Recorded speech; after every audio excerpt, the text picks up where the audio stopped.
If you live right here in Brooklyn, Hey. and you need a interlation, no problems too big or small, to one, to each, to all. I tell her, Straight up, tell Stella. Straight up, tell Stella. Straight up, tell Stella. Straight up, tell Stella. Tell Stella. This is Straight Up out of Brooklyn. I'm Stella Winston. My previous shows had the organization Sickle Cell Thalassemia Patient Network on. I had two members of the organization, and it was such an informative show that I had to do a second show. So I'd like to welcome back to Straight Up Francesca Stevens, who is the youth coordinator and fundraiser for the Sickle Cell Thalassemia Patient Network. And also I'd like to welcome back Ginger Davis, who is an advocate for the Sickle Cell Thalassemia Patient Network. And I'm saying that long name because on the last show, we focused specifically on sickle cell, but thalassemia is also in the name of their organization. What is thalassemia, and how is that related to sickle cell? It's not directly related. It is also a genetically inherited blood disorder. And it's also the hemoglobin in the red blood cell is affected. Mm-hmm. The difference between the two is in thalassemia, when the hemoglobin, the genes to that are switched completely off, the bone marrow doesn't produce any red blood cells. Mm. So that disease really is terminal. A child not diagnosed properly after birth can die because the blood count just keeps dropping until there's not enough blood to be used for proper function. Mm-hmm. So with thalassemia, you have to be transfused your whole life in order to live. With sickle cell, you don't. You only have to be transfused if you become so anemic that there is a need for you to be transfused in order for proper function of your organs. So with thalassemia and sickle cell, are children tested regularly for that at birth? Yes. Okay. New York State is one of, I believe it's 39, it might be more now, but has a newborn screening program that screens for about 40 different what's called metabolic disorders and genetically inherited disorders. So you have phenylketonuria, you might have heard of that before, Fragile X syndrome, sickle cell disease, and thalassemia, also known as Cooley's anemia, is also on that genetic panel. And a lot of these things, if you don't diagnose the child immediately after birth, they can die from these illnesses. So sickle cell disease and thalassemia, every child born in this state, and many states across the U.S., including Hawaii and Puerto Rico, can be tested for sickle cell disease. Now, Ginger, in the previous show, you got a little bit into what happens in the body with the sickle cell, and I'm still very curious. Like, what happens when you have an attack? What happens to the cell? How does the body cope with it when you have a sickle cell attack? Francesca had a very good analysis saying it's like having minor heart attacks all over your body. Sickle cell, basically, your blood is clotting in the circulatory system. It's clotting in your organs, and it's cutting off the flow of blood to that particular area. When the cells begin to sickle, the area becomes inflamed, and it's that inflammation that causes the pain. Whether it's happening in the muscles, in the bone, or in an organ, the loss of oxygen is damaging to the tissue, the surrounding tissue where that sickling is happening. The treatment for what is known as a sickle cell crisis is basically intravenous fluids, and that is to lubricate the blood and to get it moving and to try to get those cells that are sickling back through the circulatory system into the lungs so they become reoxygenated. When the cells sickle, they go from that perfect round shape to the sickle shape with pointy edges. When it gets back into the lung and picks up an oxygen molecule, it'll go back to the round shape. Not perfect like it was before. The cell wall is a little damaged, but it can still function. and it'll live a few more cycles before that cell is destroyed. The sickling will basically just destroy it, and it goes out of the body. Now your spleen is the organ that is supposed to filter your blood from these broken cells or these lysed cells. Most people with sickle cell, one or two things happen. Either your spleen atrophies because the load is so heavy it stops functioning, and or it swells up, and that's called a splenic sequestration. And that is a life-threatening illness. It usually happens in children. The first time it happens, the doctors warn the parent, we may have to take your child's spleen out. The second time it happens, they're taking your spleen out because there's only a window of 2 hours for a child to have a splenic sequestration before it will kill them. Wow. And the only treatment for that is blood transfusion. You have to receive a full blood transfusion because you need to get healthy blood in your system to kind of reduce the amount of sickle cells that are in the bloodstream. After the second time, the doctors don't want to take the chance that there's a third incident, so they will tell the parent, we're removing your child's spleen. So somewhere along the line, and you don't have your spleen anymore, whether it's natural atrophy or it had been removed. So is that something that happens with all people with sickle cell, that your spleen will eventually not be functioning? And then the liver picks up the job of cleaning, of cleaning out the lyse cells out of the bloodstream as well as other toxins. So as a result of living with sickle cell, I would imagine that you would have to become extremely health conscious. You'd have to be concerned with having very good liver function, and so that has. Do most sickle cell people live a very healthy life? No. Most don't. Majority, I would say, of the population does not live a healthy life, and it's really because of the psychological effect of the disease. None of us escape it. I didn't escape it, and neither did Fran. But we worked through it. And again, because I was very stubborn and determined, I wasn't going to let this disease conquer me. And because I was the one that survived in my family, I pretty much from a young age pledged myself to be an advocate and a spokesperson. I've been doing this since I was like 7 years old. And talking to other people with the disease, saying, you can live healthy, you've got to decide to do that. And these are the things that you can do: proper diet, proper rest, lots of water, juice and soda, the rest of the minimum. I'm not telling anybody they have to be a teetotaler or live a vegan diet. I'm not saying that. Everything in moderation, but healthy. The more natural your diet, the better.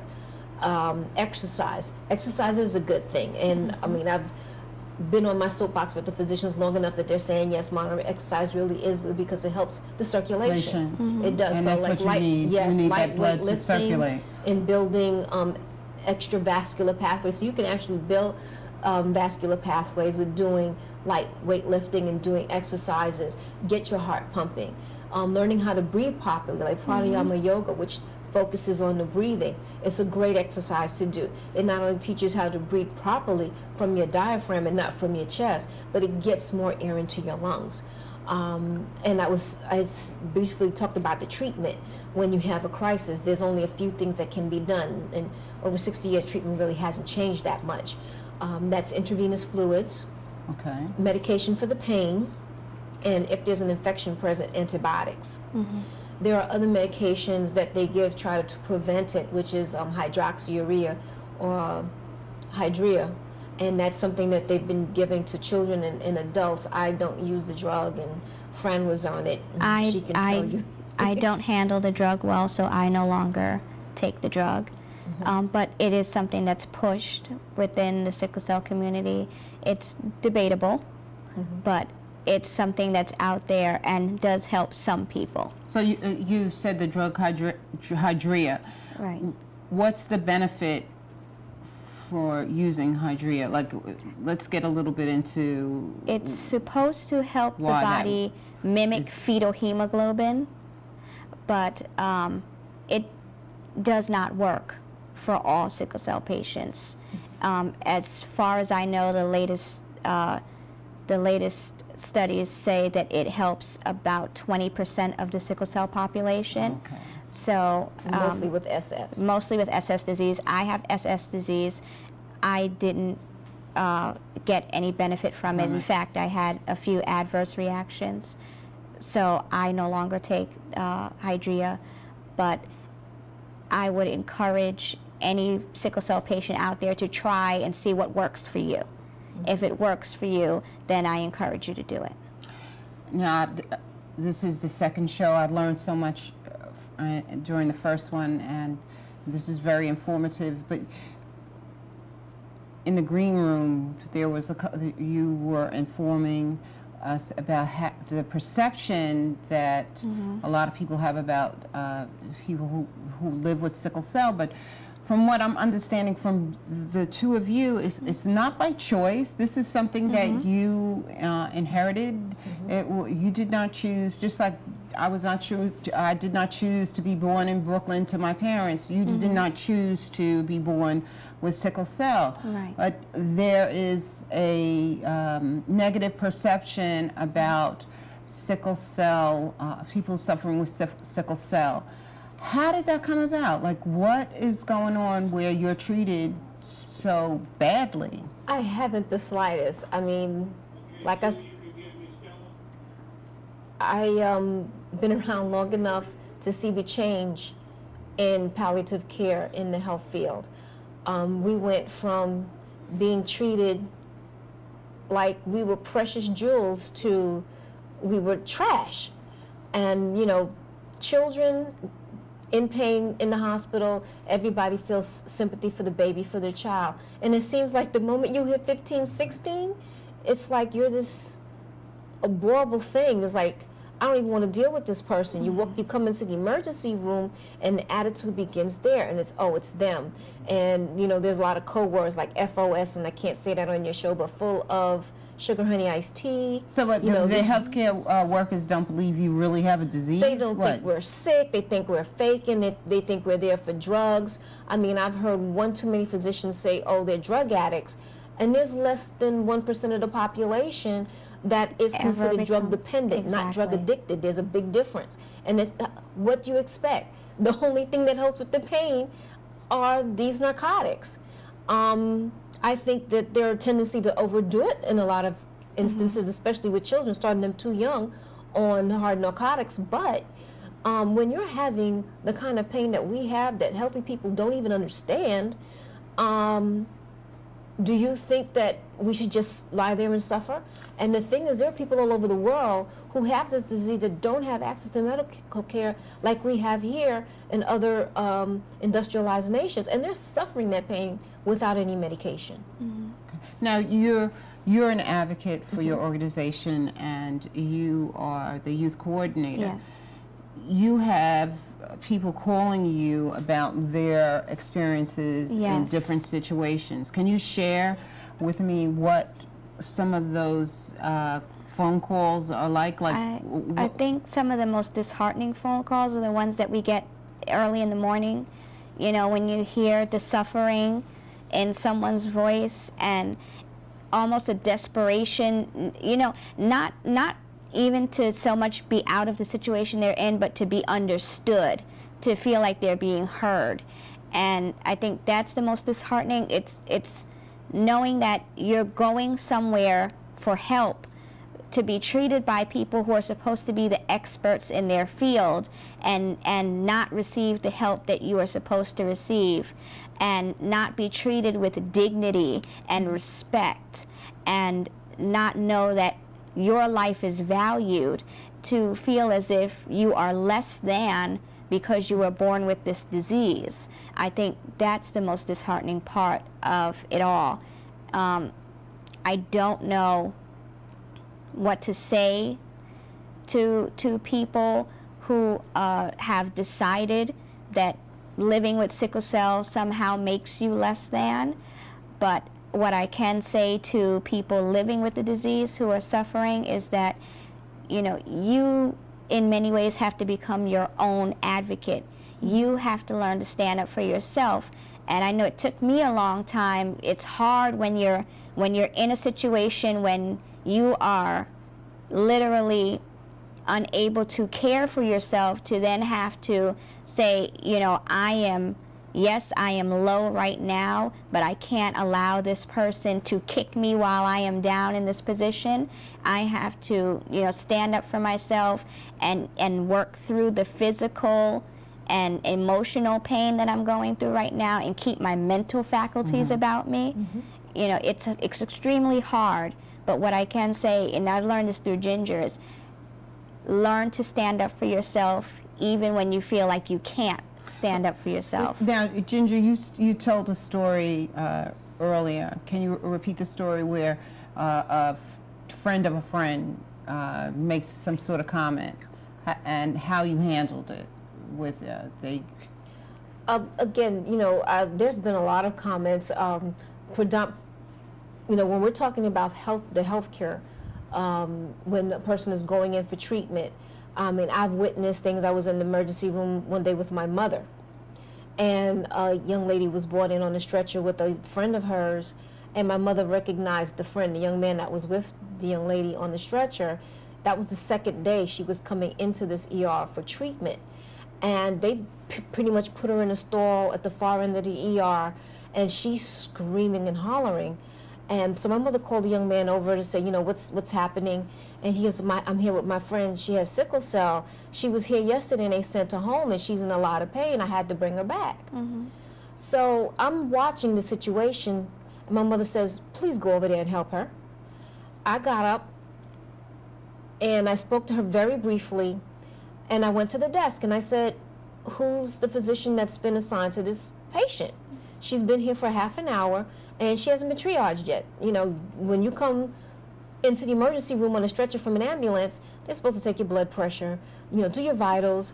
The doctor will give the order automatically, draw the bloods and start the IV before they give the drug treatment. They want to interview first. But there are a lot of things that's supposed to be happening. A half an hour passed, nobody even went over to her. And they just left her there screaming. So I says, listen, you've got 60 seconds to get into action. I want to see this patient being taken care of. And I'm calling administration because this is ridiculous. And the last thing I'm going to say to you is admit her now. You know, people have been sent home in that condition with pneumonia and come back and died in the ER. They should have been kept and put into treatment.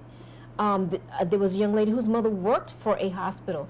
She died with a phone in her hand calling for an ambulance to come get her. Because people will choose to stay home and suffer the pain rather than to go into the hospital to be mistreated, and it's not fair.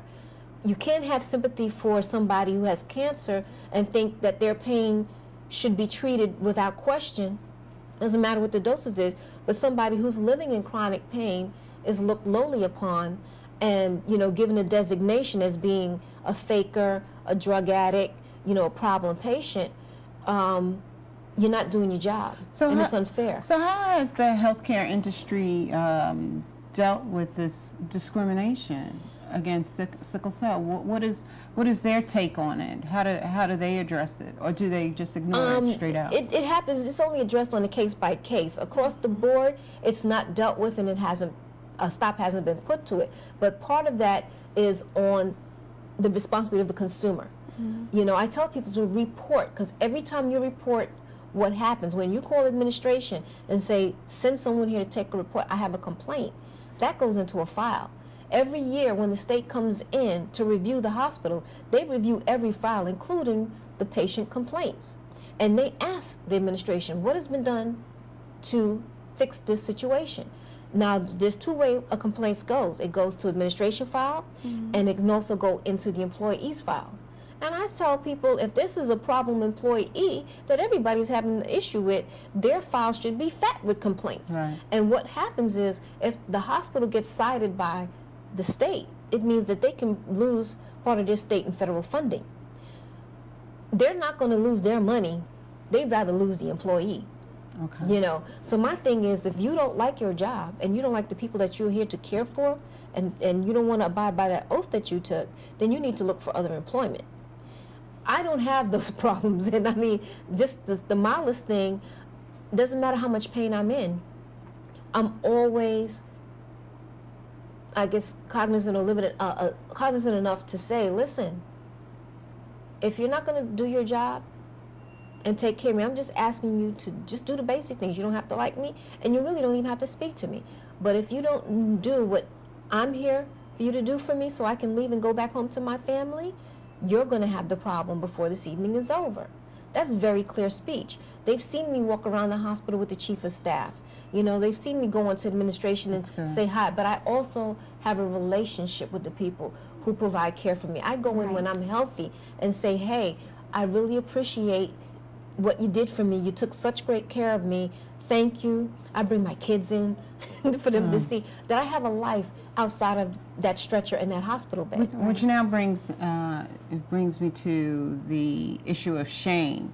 You also told a story about how even within families there's a shame associated with carriers of sickle cell, where even members of the same family will not acknowledge that they have it. Well, I think that's part of the cycle that comes with every disease. You know, when AIDS first came along, there was shame. When people at a certain point in time, women did not disclose that they had breast cancer. There was a shame that came along with it. You know, and I don't know why it has persisted within the sickle cell community as long as it has, but I feel as if a lot of it is cultural also.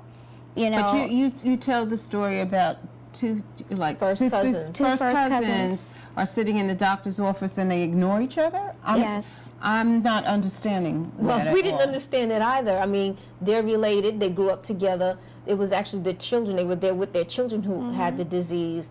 And they sat on opposite ends of the waiting room like they were strangers. They don't discuss the fact that that their kids have the disease. And the shameful part of that is that they could have been supporting each other the whole time. Right. They could have been helping each other carry that load. And the mask that continues to cover this illness is causing people to suffer in silence and die in silence. Right. You know, we have the power to break that cycle. There's nothing to be ashamed of. You didn't behave badly and get this disease. You were born with it. It was handed down generation to generation to generation. Not talking about it is the reason why there are new cases being diagnosed every day, because people have no idea that this thing's there. People who think the sickle cell was cured because they don't hear about it.